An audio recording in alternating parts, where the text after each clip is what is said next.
आज जो अपन बात करने वाले वो बात करने वाले इंपॉर्टेंट टॉपिक्स के बारे में। यहां पर बात कर लेते अपन Suman. Suman initiative was launched by honourable health minister 10 October 2019 at 13 conclave of Central Council of Ministers wherein Government of India and state government collectively committed to achieve zero preventable maternal and newborn death in a country। देखो इसका मैं समझ देता हूं आप लोगों को कि जो सुमन है ये पूछा हुआ है, ये एग्जाम के अंदर पूछा हुआ है कि जो सुमन है, ठीक है, सुमन कोई एक व्यक्ति नहीं है, सुमन एक प्रोग्राम है। इसको लॉन्च किया गया किसके द्वारा? गवर्नमेंट के द्वारा। इसके अंदर सेंट्रल गवर्नमेंट, ठीक है, सेंट्रल गवर्नमेंट और स्टेट गवर्नमेंट दोनों मिलकर क्या करना है, जो मैटरनल मोर्टिलिटी रेट होती है उसको क्या करना है, जीरो अचीव करने के लिए न्यू बोर्न की, है ना, और किसकी, मैटरनल मोर्टिलिटी रेट को जीरो अचीव करने के लिए इस प्रोग्राम को लॉन्च किया गया सुमन को। ध्यान रख लेना, ये पहले पूछा हुआ एग्जाम में, इसीलिए मैंने आप लोग बताया। और कब लॉन्च किया है इसको? 10 अक्टूबर 2019 को। ये एनआरएचएम जो एग्जाम होता है एनआरएचएम का, उसके लिए काफी महत्वपूर्ण है। एएनएम के लिए इसलिए महत्वपूर्ण है क्योंकि एएनएम पब्लिक में काम करती है। तो हो सकता है अगर आप लोगों से ऐसे जो न्यू स्कीम्स है उनके अगर बारे में पूछा जाए तो आप लोग इनके बारे में जरूर ध्यान रखो, ठीक है। यहाँ पर देखो, ये आप हिंदी में पढ़ सकते हैं। माननीय स्वास्थ्य मंत्री द्वारा 10 अक्टूबर 2019 को केंद्रीय परिषद के 13वें कॉन्क्लेव में सुमन पहल की शुरुआत की गई, जिसमें भारत सरकार और राज्य सरकारें सामूहिक रूप से देश में शून्य रोकथाम योग्य मातृत्व और नवजात मृत्यु को प्राप्त करने के लिए प्रतिबद्ध रहेगी। यानी कि दोनों जो स्टेट गवर्नमेंट और सेंट्रल गवर्नमेंट है दोनों मिलकर काम करेगी किसको? मैटरनल मोर्टिलिटी रेट को कम करने के लिए और चाइल्ड यानी कि न्यूबॉर्न मोर्टिलिटी रेट को कम करने के लिए, ठीक है। बात कर लेते हैं नेक्स्ट यहां पर। अच्छा, एक पॉइंट मैं आप लोगों से पूछना चाह रहा हूं कि मैटरनल मोर्टिलिटी रेट को हम कितनी लाइव मतलब कितनी डिलीवरी के ऊपर कैलकुलेट करते हैं, ठीक है। मैटरनल मोर्टिलिटी रेट को हम कितनी जो डिलीवरी होती है उसके ऊपर कैलकुलेट करते हैं, बताइए। जल्दी से बताइए फटाफट। वेरी गुड, वेरी गुड गुंजाओ, गुंजन। 1 लाख के ऊपर, बहुत अच्छे से जवाब दिया। 1 लाख के ऊपर अपन क्या करते हैं, उसको कैलकुलेट करते हैं अपन, ठीक है। बात कर लेते हैं नेक्स्ट पॉइंट की। यहां पर नेक्स्ट पॉइंट को अपन देखते हैं। यहां पर देखो, यहां पे discolouration of vaginal mucosa during pregnancy is known as Chadwick साइंग। जो वेजाइना का जो म्यूकोसा होता है गर्भावस्था के दौरान, ये क्या हो जाता है, डिसकलरेशन हो जाता है। डिसकलरेशन का मतलब समझते हो, यानी कि इसका जो कलर है वो किस प्रकार का हो जाता है, ब्लूइश कलर का। ये कई बार आप लोगों से एग्जाम में के अंदर पूछा जा सकता है। अच्छा, गुडल साइंग क्या होता है? गुडल साइंग किसी को पता है? गुडल साइंग, गुडल साइंग बताइए, गुडल साइंग किसे कहते हैं अपन? किसी को पता है? चलो, नहीं पता है, मैं बता देता हूं आप लोगों को। सॉफ्टनिंग ऑफ सर्विक्स, जो सर्विक्स होती है उसका सॉफ्ट हो जाना, उसे कहते हैं अपन गुडल साइंग, ठीक है ना। चलो, सर्विक्स का सॉफ्ट हो जाना, है ना। और ओसिएंडर साइंग किसे कहते हैं अपन? Osiander saying, Osiander, Osiander saying बताओ, ओसिएंडर साइंग किसी को पता है? Osiander saying,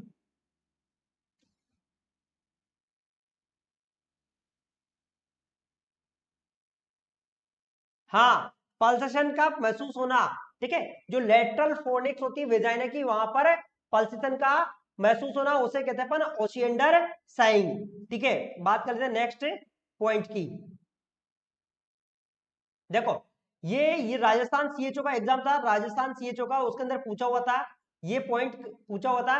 Guinea worm eradication programme implemented through department of parasitic non कम्युनि मतलब, ठीक है, नॉन कम्युनिकेबल डिजीज कंट्रोल, ठीक है, पैरासाइटिक डिजीज ऑफ एनसीडीसी, ठीक है, सॉरी नॉन कम्युनिकेबल नहीं, इसका ये है नेशनल कम्युनिकेबल डिजीज कंट्रोल, ठीक है।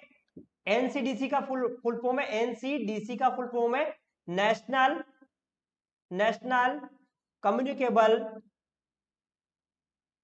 केबल डिजीज कंट्रोल, कंट्रोल, ठीक है। ये जो नारू रोग है ना, नारू रोग, आप लोगों को पता होगा, नारू रोग गिनी वर्म भी कहते हैं उसे अपन। नारू रोग का जो कंट्रोल प्रोग्राम था वो गिनी वर्म का 1983 से 1984 के अंदर इसकी स्टार्ट किया गया। जो नारू रोग होता है ना, राजस्थान में भी पूछा गया था। देखो अभी जो नारू रोग होता है, नारू रोग है ना, इसको अभी इरेडिकेटेड कर दिया गया है। जो इंडिया से ये क्या है, मतलब इरेडिकेट हो चुका है गिनी वर्म, ठीक है। चलो बात कर लेते हैं नेक्स्ट स्पेशल पॉइंट की।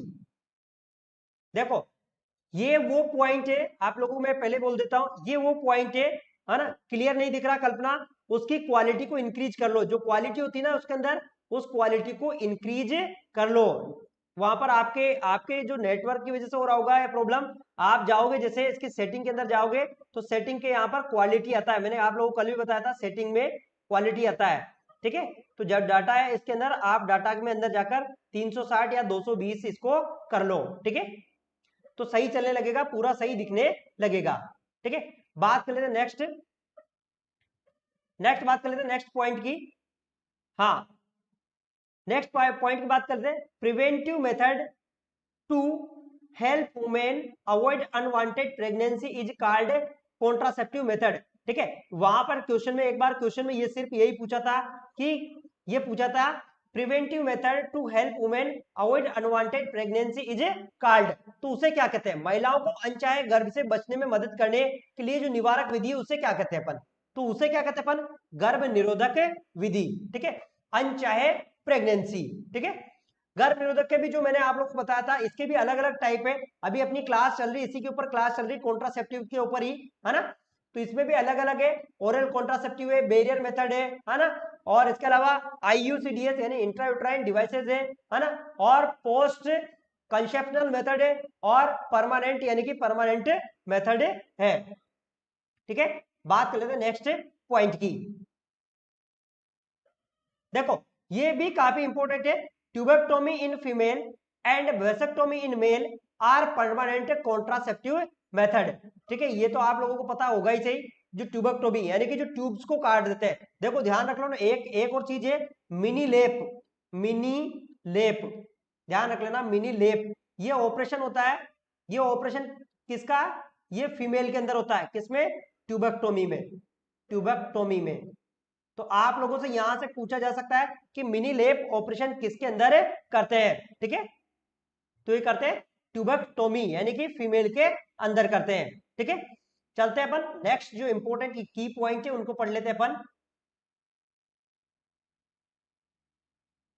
अच्छा यहां पर देखो, foams, creams, jelly are chemical contraceptive method, ठीक है। फोम्स, क्रीम और जेली रासायनिक गर्भ निरोधक विधि है। ये भी सीएचओ के अंदर पूछा हुआ है पॉइंट है, जो कि काफी महत्वपूर्ण है, ठीक है। अच्छा ये बताओ कि ये जो है फोम और केमिकल कॉन्ट्रासेप्टिव क्या काम करती है? इनका काम क्या है? इनका काम क्या है? इनका काम क्या है?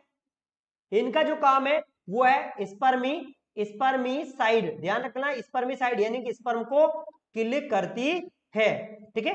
नेक्स्ट पॉइंट है important point, Bitot's spot due to deficiency of vitamin A. Vitamin A की कमी से क्या होता है? तो विटामिन ए की कमी से क्या होता है? विटामिन ए की कमी से होता है वो है बिटोट्स स्पॉट, और क्या क्या हो सकता है? ब्लाइंडनेस हो सकती है ना, और जेरोप्थेल्मिया, ठीक है। नेक्स्ट बात कर लेते हैं अपन, ठीक है।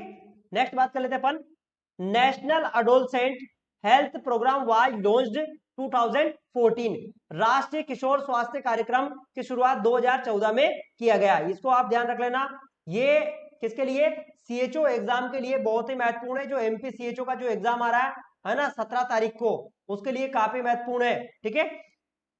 इसको जो भी सीएचओ की जो तैयारी कर रहे हैं वो इसको आप ध्यान रख लेना, बहुत ही ज्यादा महत्वपूर्ण पॉइंट है ये, है ना। चलो नेक्स्ट और बात कर लेते हैं अपन। नेक्स्ट राष्ट्रीय किशोर स्वास्थ्य कार्यक्रम, ठीक है, आर के एस के, है ना। कई लोग कह रहे थे कि सर हमें है ना वो जो नए प्रोग्राम क्या क्या चल रहे हैं, है ना, क्या क्या प्रोग्राम चल रहे हैं उनके बारे में एक बार हमें बता दो। तो ये जो नए प्रोग्राम जो चल रहे हैं ना अभी, उसी के बारे में है, ठीक है। यानी कि ये जो गवर्नमेंट के जो प्रोग्राम चल रहे हैं, है ना, RKSK, राष्ट्रीय किशोर स्वास्थ्य कार्यक्रम। तो इसके अंदर 6 स्ट्रेटेजीज है, इंक्लूड 6 स्ट्रेटेजीज। कौन कौन सी? जैसे namely sexual reproductive health, nutritional health, non communicable disease और सबस्टेंस मिसयूज, इंजुरीज और वायलेंस ऑफ जेंडर, ठीक है, और एंड मेंटल हेल्थ। यानी कि 6 कैटेगरीज इसके अंदर जो है। देखो इसमें मैं आप लोगों को हिंदी में पढ़ना चाहे तो मैं आप लोगों को बताता हूँ हिंदी में क्या क्या है। देखिए आर के एस के प्रोग्राम की जो शुरुआत है, ठीक है, आर के, यहाँ पर पढ़ सकते हैं RKS के प्रोग्राम की जो 6 रणनीतियां हैं इसके अंदर कौन कौन सी है। जैसे कि यौन और प्रजनन स्वास्थ्य, ठीक है, पोषण यानी कि जो न्यूट्रिशन संबंधित है, गैर संचरित रोग, है ना, संचारित रोग, मादक द्रव्यों का सेवन करना, चोट और हिंसा और लिंग आधारित हिंसा और मानसिक स्वास्थ्य इसके अंदर शामिल है, ठीक है। तो ये इंपॉर्टेंट पॉइंट है, ये कई बार एग्जाम में पूछा भी जा सकता है आप लोगों से, है ना। चलो बात कर लेते हैं नेक्स्ट इंपॉर्टेंट पॉइंट के बारे में। देखो यहां पर नेक्स्ट जो पॉइंट है इसके बारे में अपन देख लेते हैं। अपन यहां पर क्या है, newborn suction do first mouth then followed by nose. ये देखो ये काफी महत्वपूर्ण है, इसके ऊपर स्टार लगा लेना। जो GMCH के स्टूडेंट है वो भी ध्यान रख लेना, और ANM वाले स्टूडेंट भी इसको ध्यान रख लेना कि जो सबसे पहले जो न्यूबॉर्न होता है उसके अंदर अपन मुंह के अंदर सक्शन करते हैं, इसके बाद में नोज के अंदर सक्शन करते हैं, ठीक है। नेक्स्ट की पॉइंट है वो है Sims lateral position use to administer enema. ये ध्यान रख लेना, एनिमा के लिए अपन कौन सी सिम्स लेटरल पोजीशन, ठीक है, या सिम्स लेटरल या फिर या लेफ्ट लेटरल, ध्यान रख लेना लेफ्ट लेटरल। ये पोजीशन यूज करते किसके लिए यूज करते अपन? एनिमा देने के लिए, ठीक है।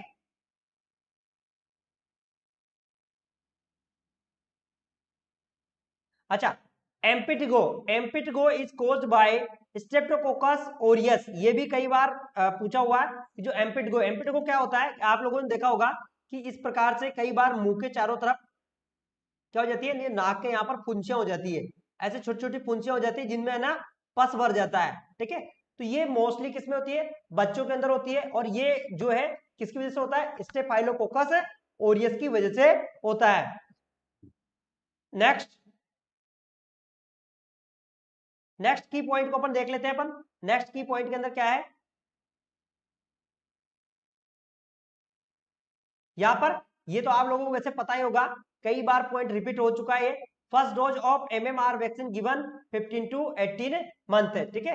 जो MMR वैक्सीन की जो है 15 से 18 पर देते हैं, ठीक है। MR की बात नहीं कर रहे अपन, MR तो 9 महीने पर देते हैं, MR 9 महीने पर देते हैं। लेकिन अब अगर आप लोगों को यहाँ पर पूछ लिया जाए कि MMR, ठीक है, तो MMR जो देते हैं कब देते हैं? 15 से 18 मंथ की एज पर, ठीक है। और इसका जो रूट होता है वो कौन सा होता है? सब क्यूटेनियस, ठीक। चलो नेक्स्ट पॉइंट को अपन देख लेते हैं। अपन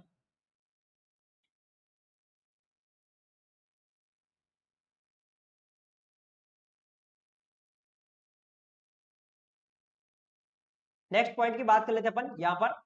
चलो देखो यहाँ के जो पॉइंट में देखो, ये भी स्टार लगा लेना, ये भी कई बार एग्जाम में पूछा हुआ है ना। Yellow fever bite of mosquito. देखो जो येलो फीवर होता है ये किसके द्वारा होता है? मच्छरों के काटने से होता है। इसको भी एग्जाम के अंदर पूछा हुआ है, कई बार आप लोगों से पूछ ले कि येलो फीवर किससे होता है, तो वो होता है मच्छरों के काटने से, ठीक है। चलो, shape of placenta is discoid. ये पूछा हुआ है कि प्लेसेंटा का शेप कैसा होता है, तो प्लेसेंटा जो होती है वो किस प्रकार की होती है? डिस्कोइड। डिस्कोइड का मतलब डिस्क के तरह, जैसे ये डिस्क है ना, ये इस प्रकार से प्लेसेंटा होती है डिस्कोइड की तरह। नेक्स्ट की पॉइंट जो कि इंपॉर्टेंट है एग्जाम के लिए, यहां पर बात करें अपन, corpus luteum secrete progesterone hormone, ठीक है। ये भी काफी इंपॉर्टेंट है। जो कार्पस ल्यूटियम होती है वो किसका स्त्रवण करती है? प्रोजेस्टेरोन का। अच्छा, प्लेसेंटा से कौन कौन से हार्मोन बनते हैं? प्लेसेंटा से कौन कौन से हार्मोन बनते हैं? आप लोग कमेंट करके बताओ, किसी को पता है तो। प्लेसेंटा से कौन कौन से हार्मोन बनते हैं? जल्दी से बताओ, किसी को पता है तो, किसी को पता है तो प्लेसेंटा से कौन कौन से हार्मोन बनते हैं? हाँ वेरी गुड, प्रोजेस्ट्रॉन, है ना, और हाँ एचसीजी, ठीक है, ह्यूमन कोरियोनिक गोनेडोट्रोपिन, है ना, human placenta lactogen, human placenta very good lactogen, ठीक है, ये सब बनते हैं, है ना, एस्ट्रोजन बनते हैं, ठीक है, और एससीजी बनता है, ह्यूमन कोरियोनिक गोनेडोट्रोपिन, ये सब बनते हैं प्लेसेंटा से, ठीक है। चलो बात कर लेते हैं नेक्स्ट और की पॉइंट के बारे में। देखो यहां पर क्वेश्चन में पूछा है, देखो यहाँ पॉइंट में क्या पूछा है, fertilise ovum implanted in uterus, है ना, यहाँ पर कंप्लीट, यहाँ पर आप ध्यान रख लेना कंप्लीट इम्प्लांटेड, ठीक है, कंप्लीटेड, है ना, इम्प्लांटेशन कंप्लीटेड कब हो जाता है, कंप्लीटेड वो हो जाता है 10 दिनों के, ठीक है, 10 दिनों के बाद में, ठीक है, 11th डे पर पूरा जो फर्टिलाइजेशन होता है वो क्या हो जाता है, कंप्लीट हो जाता है ना, जो गर्भाशय होता है, गर्भाशय के अंदर जो इम्प्लांटेशन है वो कब हो जाता है, 11 डेज, ठीक है, 11 डेज यानी कि 10 दिनों के बाद में। और मैं आप लोगों को बताता हूं जो इम्प्लांटेशन की जो प्रोसीजर है वो छठे दिन से स्टार्ट होने लग जाती है फर्टिलाइजेशन के बाद में, ठीक है। नेक्स्ट बात कर लेते हैं नेक्स्ट पॉइंट की, यहां पर है हाँ, oral contraceptive pills function inhibiting of ovulation. अच्छा यहां पर आप लोगों को बताओ, ये भी कंपटीशन में काफी कई बार पूछा हुआ है कि जो गर्भ निरोधक गोलियां होती है ये क्या काम करती है, तो जो गर्भ निरोधक गोलियां होती है ये क्या काम करती है, जो ओवम बनता है, ओवम यानी कि जो अंडा बनता है उसको क्या करती है, सप्रेस कर देती है। जब अंडा ही नहीं बनेगा, मेरी बात सुनो, अंडा नहीं बनेगा तो फिर फर्टिलाइजेशन कैसे होगा, ठीक है। नेक्स्ट की पॉइंट को आप देख लेते हैं अपन, ये की पॉइंट भी मैंने कई बार आप लोगों को डिस्कस करा दिया वैसे, high fibre diet use for suffering from constipation, जो जिसको कॉन्स्टिपेशन है जैसे हीमोरॉइड की प्रॉब्लम है तो उसके लिए अपन किसका उपयोग करते हैं, हाई फाइबर डाइट, ठीक है, ये भी आप लोगों से पूछा जा सकता है हाई फाइबर डाइट का। नेक्स्ट की पॉइंट की बात करें अपन,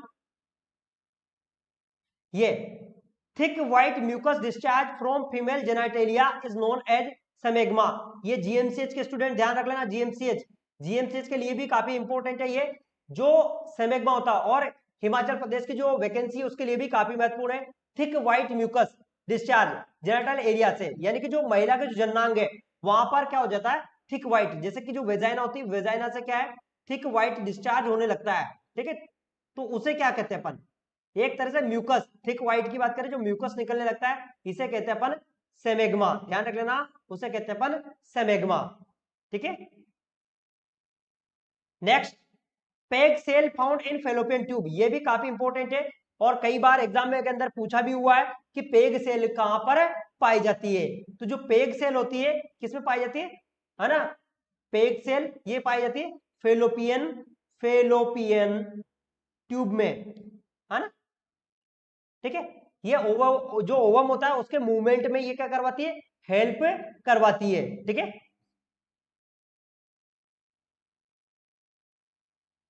ये भी काफी इंपॉर्टेंट है, बहुत ही ज्यादा महत्वपूर्ण है, आप ध्यान रख लो इसको भी, हो सकता है आप लोगों से पूछा जाए, मेंस्ट्रुअल हाइजीन स्कीम लॉन्च्ड, है ना, फॉर 10 से 11 साल, सॉरी 10 से 19 साल, ध्यान रख लेना 10 to 19 ईयर, इसको एक वैसे याद रखने के लिए आप लोगों को मैं बता सकता हूं कि भाई जो मेंस्ट्रुअल साइकिल होता है यानी कि जो मिनारकी होता है ना, वो कब आता है, मैक्सिमम 10 से 19 साल के अंदर अंदर उसकी शुरुआत हो जाती है, वैसे तो उसका 13 साल अपन मैक्सिमम मानते हैं, है ना, ठीक है, 13 साल की उम्र के अंदर जो 13 साल की उम्र के अंदर, मैक्सिमम नहीं, 13 साल की उम्र के अंदर क्या आ जाता है, मेंस्ट्रुअल साइकिल आ जाता है, यानी कि मिनारकी स्टार्ट हो जाती है, लेकिन ठीक है, तो आप ऐसे याद रख सकते हैं, आप 10 से 19 साल की उम्र के अंदर ये मेंस्ट्रुअल हाइजीन लॉन्च किया गया है, और ये भी इसके अंदर क्या है, जो सैनिटरी नैपकिन्स होते हैं रूरल एरिया के अंदर प्रोवाइड किए जाते हैं, तो आप लोगों से जैसे मान लो एएनएम के एग्जाम के लिए हो सकता है इनमें से ऐसे में पॉइंट पूछा जा सकता है, लेकिन एमपी जो सीएचओ का एग्जाम है,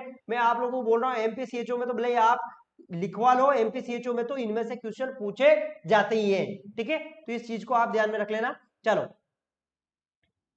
अच्छा मैं एक और चीज बताता हूँ, स्वच्छता पखवाड़ा, स्वच्छता स्वच्छता पखवाड़ा, पखवाड़ा, ये नया स्कीम है, स्वच्छता पखवाड़ा कब मनाया जाता है, तो जो स्वच्छता पखवाड़ा होता है वो कब मनाया जाता है?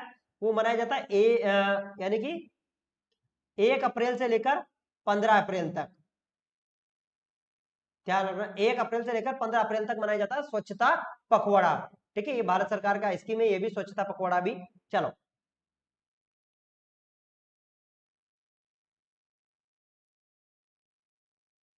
Early diagnosis of disease is secondary prevention. ये मैंने आप लोगों को पहले कई बार बोल दिया है ना। मैं बार बार जो क्वेश्चन अगर कोई रिपीट हो रहा है तो इसका मतलब ये समझो कि वो जो क्वेश्चन रिपीट हो रहा है इसका मतलब ये कि, है ना, इसका मतलब ये कि वो कई बार कॉम्पिटिटिव एग्जाम में पूछा गया है। ठीक है, चलो बात कर लेते हैं नेक्स्ट नेक्स्ट पॉइंट के ऊपर बात कर लेते हैं अपन। अब मैं मेरे फोटो को थोड़ा सा बड़ा करूंगा, आपके डिवाइस में दिखना चाहिए, है ना। चलो बात कर लेते हैं यहां पर नेक्स्ट पॉइंट की। चलो, infection occurring in hospital is known as nosocomial infection. ये ध्यान रख लेना कि जो इन्फेक्शन हॉस्पिटल के अंदर होता है उसे किस नाम से जानते हैं? उसे नोजोकोमियल इन्फेक्शन के नाम से जानते हैं। अब मैं आप लोगों को यहां पर बताता हूं, वैसे मैंने कई बार आप लोगों को बता दिया कि जो हॉस्पिटल के अंदर जो सबसे ज्यादा इन्फेक्शन होता है, हॉस्पिटल के अंदर सबसे कॉमन नोजोकोमियल होता है, वो होता है यूटीआई। यूटीआई, और ये किसकी वजह से होता है? E coli. जो ई कोलाई होता है उसकी वजह से होता है। नेक्स्ट बात कर लेते हैं अपन यहां पर जो, मतलब अच्छा एक और चीज है, अगर मान लो आप कोई प्रोसीजर कर रहे हैं, मैं आपको एक और चीज बताता हूं। अगर आप कोई प्रोसीजर कर रहे हैं, प्रोसीजर, ठीक है, अगर आप कोई प्रोसीजर कर रहे हैं और उसके दौरान कोई संक्रमण हो जाता है तो उसे क्या कहते हैं? उसे कहते हैं अपन एट्रोजेनिक इन्फेक्शन। ध्यान रख लेना, इट्रोजेनिक इन्फेक्शन कहते हैं उसे। प्रोसीजर के दौरान संक्रमण होना, जैसे मान लो आपने कैथेटर डाला और कैथेटर डालते ही क्या हो गया? उसके अंदर इन्फ्लामेशन हो गया, वहां पर क्या है? इन्फेक्शन हो गया, तो उसे क्या कहते हैं अपन? उसे कहते हैं अपन इट्रोजेनिक इन्फेक्शन। और जो हॉस्पिटल के अंदर जो कॉमन इन्फेक्शन जो एक्वायर्ड होता है, ठीक है, तो वो होता है कौन सा? Nosocomial infection. ठीक है, चलो बात कर लेते हैं नेक्स्ट की पॉइंट की। यहां पर बात करें अपन daily protein requirement for an Indian 1 gram पर केजी बॉडी वेट। ठीक है, वैसे 60 ग्राम यहां पर इंडिया में अपन नॉर्मली मानते हैं प्रतिदिन प्रोटीन की रिक्वायरमेंट। अच्छा बताओ, जो प्रोटीन का आप लोगों को, वैसे मैं आप लोगों को बताता हूं, जो प्रोटीन होता है, ठीक है, प्रोटीन एक तरह से हमारी बॉडी के अंदर क्या है? बॉडी बिल्डिंग फूड है। ठीक है, चलो,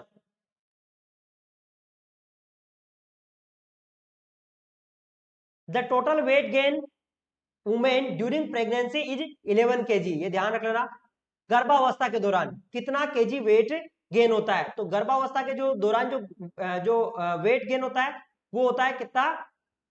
कितना? 11 केजी। ध्यान रख लेना, 11 केजी वेट गेन होता है। ठीक है, 1 केजी फर्स्ट ट्राइमेस्टर, 5 केजी, और फिर 5 केजी, तो टोटल 11 केजी होता है। 3 ट्राइमेस्टर के अंदर की बात करें अपन तो इस प्रकार से ये होता है कितना? 11 केजी। ठीक है, चलो बात करते हैं नेक्स्ट की पॉइंट की।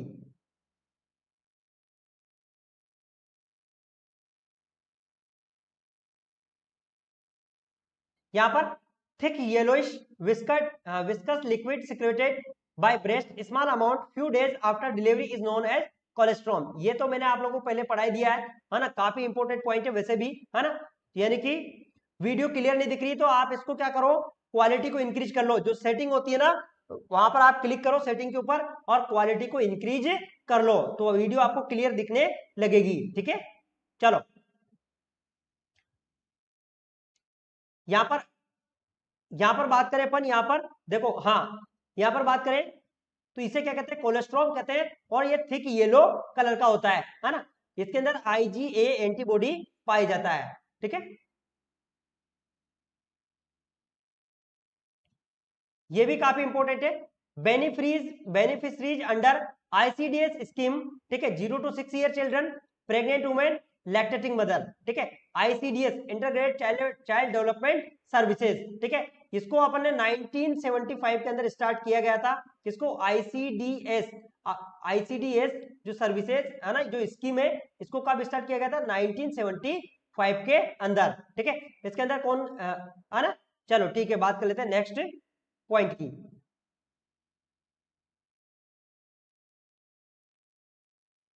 यहां पर बात करें, under national health mission rural area each ASHA has been made responsible for 1000 population. ये ध्यान रख लेना, शायद ये तो मैंने आप लोगों को पहले कई बार डिस्कस करा चुका हूं मैं इसके बारे में, कि एक जो आशा होती है वो कितने 1000 पॉपुलेशन के ऊपर काम करती है। बताओ एक एएनएम कितने के ऊपर काम करती है?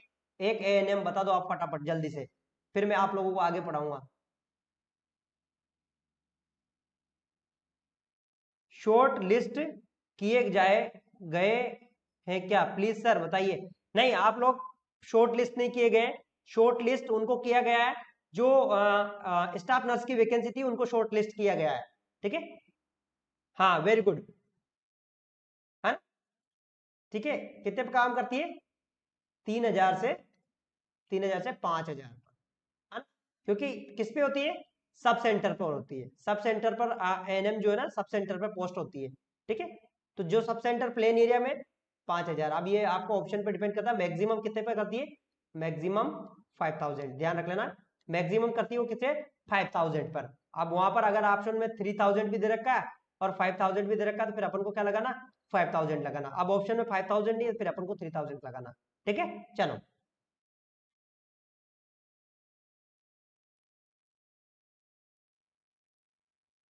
बात कर लेते हैं नेक्स्ट यहां पर।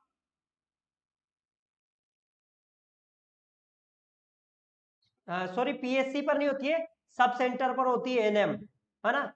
सब सेंटर पर नहीं होती है, जो एनएम की मेन पोस्टिंग होती है वो होती है किसके अंदर? सब सेंटर पर। ठीक है, चलो पीएससी पे तो रहती है, लेकिन सब सेंटर पर मेन पोस्टिंग सब सेंटर पर होती है। In a community health care centre facility 30 bed, 30 bed की फैसिलिटी होती है किसके ऊपर? सीएससी के ऊपर। ठीक है, चलो नेक्स्ट बात कर लेते हैं अपन यहां पर जो पॉइंट की। ये पॉइंट भी काफी इंपॉर्टेंट है यहां पर। In India birth death registration should be done with in 21 days. ये काफी इंपॉर्टेंट पॉइंट है कि इंडिया के अंदर जो बर्थ और डेथ का रजिस्ट्रेशन है वो कितने दिनों के अंदर करवा लेना चाहिए? तो ये करवा लेना चाहिए आपको 21 दिनों के अंदर अंदर, चाहे मृत्यु हो या फिर जन्म हो, तो इनका 21 दिन के अंदर आपको रजिस्ट्रेशन करवा लेना चाहिए। नेक्स्ट बात कर लेते हैं अपन यहाँ पर, malaria is a protozoal disease. ये आप इसके ऊपर स्टार लगा लेना, ये कई बार एग्जाम पूछा हुआ है कि मलेरिया कौन सी डिजीज है, तो यह है एक प्रोटोजोवल डिजीज है। ठीक है, नेक्स्ट पॉइंट की अपन बात कर लेते हैं। ठीक है, यहां पर जो है देखो, इसके ऊपर भी आप स्टार लगा लेना। Japanese encephalitis is transmitted by Culex mosquito, it is flavi virus borne disease. जो जापानीज एनसेफेलाइटिस होती है किसके द्वारा होती है? क्यूलेक्स मॉस्किटो, है ना, क्यूलेक्स मॉस्किटो के द्वारा होती है ना, इससे फैलती है जापानीज एनसेफेलाइटिस। ठीक है, हाँ बिल्कुल प्राची। तो ये जैसे आपको पता है चमकी बुखार, चमकी बुखार उसके भी अंदर भी मौत बुखार, यूपी में आता है ना चमकी बुखार, उधर की तरफ चमकी बुखार, उसके लिए सबसे ज्यादा रेस्पॉन्सिबल है कौन? Japanese encephalitis. ठीक है, ध्यान रख लेना, चमकी बुखार है ना, अगर आप लोगों से पूछ लिए चमकी बुखार के लिए क्या है, चमकी बुखार होती है ना जापानीज एनसेफेलाइटिस। ठीक है,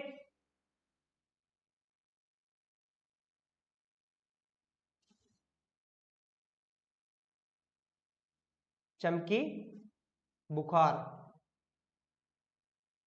ठीक है, ये बात करें नेक्स्ट पॉइंट की।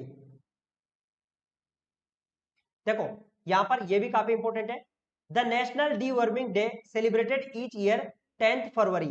ठीक है, 10 फरवरी को प्रत्येक दिवस क्या प्रत्येक साल क्या मनाया जाता है? कौन सा? National deworming. ठीक है, नेशनल डीवर्मिंग प्रोग्राम। ठीक है, कहने का मतलब नेशनल डीवर्मिंग डे मनाया जाता है 10 फरवरी को। और ध्यान रख लेना इसके अंदर कौन सी दवा देते हैं? 400 mg एल्बेंडाजोल, एल्बेंडाजोल ये देते हैं अपन, 400 mg एल्बेंडाजोल इसके अंदर देते हैं। ठीक है, नेक्स्ट ये क्वेश्चन भी पूछा हुआ एग्जाम के अंदर, the disease rabies is not controlled immediately, it may cause 100% fatal. ठीक है, जो रेबीज होता है, अगर आपको इसको आपने इमीडिएटली कंट्रोल नहीं किया है ना, तो ये क्या हो सकता है, फेटल हो सकता है। फेटल का मतलब समझते हो, यानी कि इसके अंदर लाइफ थ्रेटनिंग कंडीशन हो सकती है और डेथ भी हो सकती है। रेबीज को क्या किस नाम से जानते हैं अपन, हाइड्रोफोबिया के नाम से भी अपन जानते हैं। ठीक है,